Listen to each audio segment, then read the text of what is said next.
নমস্কার বন্ধুরা, আজকে আমি বানাবো থুরের চাটনি। তার জন্য কি লাগে দেখুন। থুর সিদ্ধ করে নিয়েছি, আলু সিদ্ধ করে নিয়েছি আর দুইটি কেটে নিয়েছি। তেঁতুল গুলিয়ে রেখেছি, তেঁতুলের বদলে লেবু দিতে পারবেন। রসুন লাগবে কয়েক কোয়া, শুকনো লঙ্কা, কাঁচা লঙ্কা আর পেঁয়াজ। কড়াইটা গরম বসিয়েছি, এখন তিলটা ভেজে নেব একটু। তিলটা ভেজে একটু ঠান্ডা করে শিলনোড়ায় বেটে নেব। গ্রাইন্ডও করতে পারবেন, আমি শিলনোড়া। এই যে বন্ধুরা, শিলনোড়ার মধ্যে তিল আর রসুন দিয়ে এখন বেটে নেব। দিয়েছি, এখন একটু তেল দিয়ে দেবো, সর্ষের তেল দিয়ে দিচ্ছি। তেলটা গরম হয়ে গেলে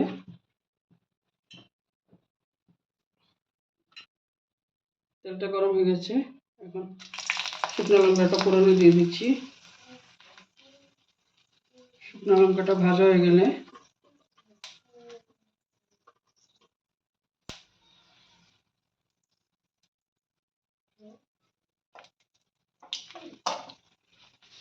শুকনো লঙ্কাটা ভাজা হয়ে গেছে, এখন একটু পেঁয়াজ কুচি দিয়ে দিচ্ছি। পেঁয়াজের মধ্যে নুন দিয়ে দেবো,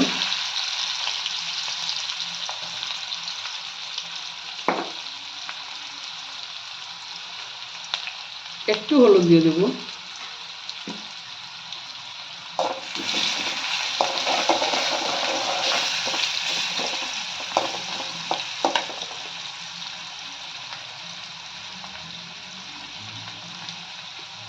পেঁয়াজটা গোল্ডেন হয়ে গেছে হালকা, কাঁচা লঙ্কা দিয়ে দিচ্ছি চিরা।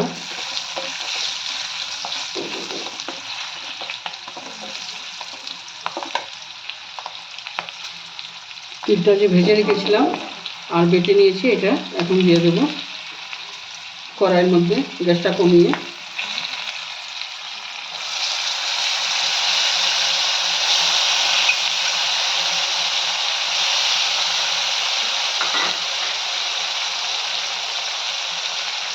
ঝালের জন্য একটু লঙ্কা গুঁড়ো দিয়ে দিচ্ছি। এখন ভালো মতো একটু কষিয়ে নেব।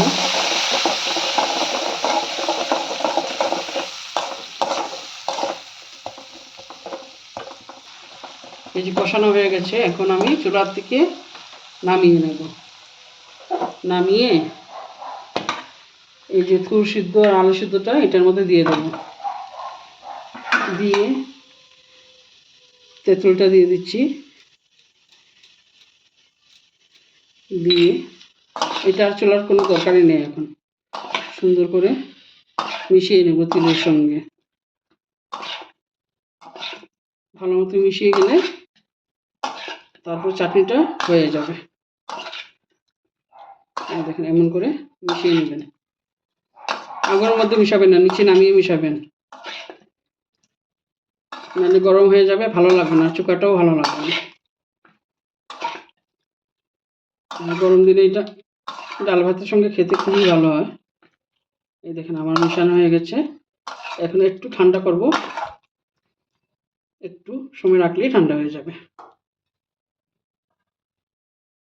এই যে বন্ধুরা, আমার থুরের চাটনিটা রেডি হয়ে গেছে।